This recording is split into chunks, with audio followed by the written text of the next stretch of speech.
Bihar police constable सभी प्रश्न महत्वपूर्ण है। 100% रिजल्ट होगा रिटर्न एग्जाम में। तो प्रश्न को ध्यान से देखेंगे। पहला प्रश्न है एक्स किरणें की खोज किसने किया था। तो एक्स किरणें की खोज रोएंटजन ने किया था। किसने किया था? रोएंटजन ने। एक्स किरणों की खोज रोएंटजन ने किया था। अगला प्रश्न है भूकंप को सिस्मोग्राफ यंत्र से मापा जाता है। भूकंप को किससे मापा जाता है? तो सिस्मोग्राफ यंत्र से मापा जाता है। एक यंत्र होता है जिससे भूकंप को मापा जाता है। तो भूकंप को मापने वाले यंत्र को क्या कहा जाता है?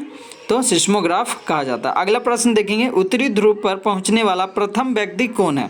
तो ये रॉबर्ट पियरी है। कौन है? Robert Peary. उत्तरी ध्रुव पर पहुंचने वाला प्रथम व्यक्ति रॉबर्ट पियरी है।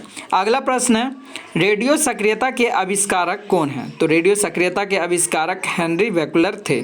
कौन थे? हेनरी बेकुलर। रेडियो सक्रियता के आविष्कारक हेनरी बेकुलर थे। अगला प्रश्न है रमन प्रभाव के आविष्कारक कौन है। तो ये सीवी रमन थे। कौन थे? सीवी रमन। सीवी रमन। रमन प्रभाव के आविष्कारक सीवी रमन थे। अगला प्रश्न है नॉर्वे को मध्य रात्रि का सूर्य वाला देश कहा जाता है। क्या कहा जाता है? मध्य रात्रि का सूर्य वाला देश कहा जाता है। किसको कहा जाता है? नॉर्वे को। नॉर्वे को मध्य रात्रि का सूर्य वाला देश कहा जाता है। अगला प्रश्न है भारत में प्रथम आम चुनाव कब हुआ था। तो भारत में प्रथम आम चुनाव 1951 से 1952 ईस्वी में हुआ था। कब हुआ था?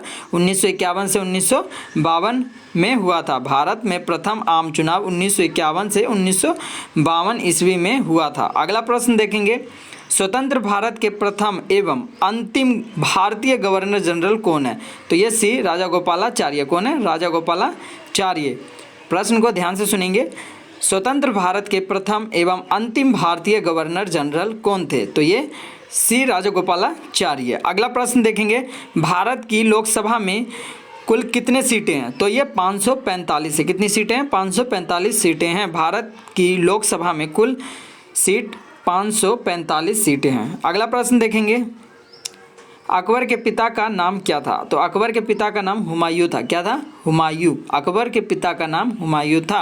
अगला प्रश्न है 1998 में अर्थशास्त्र के क्षेत्र में प्रोफेसर अमर्त्य सेन को क्या मिला था? नोबेल पुरस्कार मिला था। ठीक है ना। तो याद रखेंगे अर्थशास्त्र के क्षेत्र में किसको नोबेल पुरस्कार मिला था? तो प्रोफेसर अमर्त्य। 1998 में अर्थशास्त्र के क्षेत्र में प्रोफेसर अमर्त्य सेन को नोबेल पुरस्कार मिला था। अगला प्रश्न देखेंगे 1 जनवरी 1999 को 11 देशों ने यूरो को अपनी आधिकारिक मुद्रा के रूप में अपनाया था। ठीक है ना। आधिकारिक मुद्रा के रूप में अपनाया था। कब? 1 जनवरी 1999 में, है ना। याद रखेंगे 1 जनवरी 1999 को 11 देशों ने, कितने देशों ने? 11 देशों ने 1999 में 11 देशों ने यूरो को अपनी आधिकारिक मुद्रा के रूप में अपनाया था, शामिल किया था। 11 देशों ने किया था, है ना। सबसे इम्पोर्टेंट बात है 11 देशों ने किया था। और सन क्या है? तो 1 जनवरी 1999। उस दिन क्या हुआ था? यूरो को अपनी आधिकारिक मुद्रा के रूप में अपनाया था। अगला प्रश्न देखेंगे विश्व की सबसे ऊंची मूर्ति कौन सी है। तो ये स्टैचू ऑफ लिबर्टी है। कौन सी है? Statue of liberty. विश्व की सबसे ऊंची मूर्ति स्टैचू ऑफ लिबर्टी है। अगला प्रश्न है विजय स्तंभ चित्तौड़गढ़ में स्थित है। चित्तौड़गढ़ कहाँ है? ये राजस्थान में, है ना।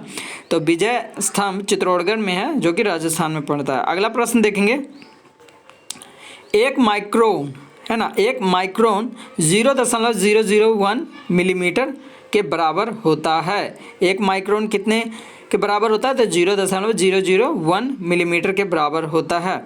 अगला प्रश्न देखेंगे वेग परिवर्तन की दर को क्या कहा जाता है। तो वेग परिवर्तन की दर को त्वरण कहा जाता है। क्या कहा जाता है? त्वरण कहा जाता है। अगला प्रश्न है आणविक संगठन के द्वारा ऊष्मा का संप्रेषण क्या कहलाता है। तो ये चालन कहलाता है। क्या कहलाता है? चालन। आणविक संगठन के द्वारा ऊष्मा का संप्रेषण क्या कहलाता है? तो ये चालन कहलाता है। इसी तरह के प्रश्न को देखने के लिए आप चैनल को सब्सक्राइब कर लेंगे और बेल आइकन भी प्रेस कर लेंगे ताकि वीडियो का नोटिफिकेशन आपको समय पे मिलता रहे। इस चैनल पे और भी वीडियोस आपके रिवीजन के लिए अपलोड किए गए हैं, तो उसे भी देखेंगे, जो कि आपके एग्जाम में काफ़ी ज़्यादा हेल्प करने वाला है। तो मिलते हैं नेक्स्ट वीडियो में।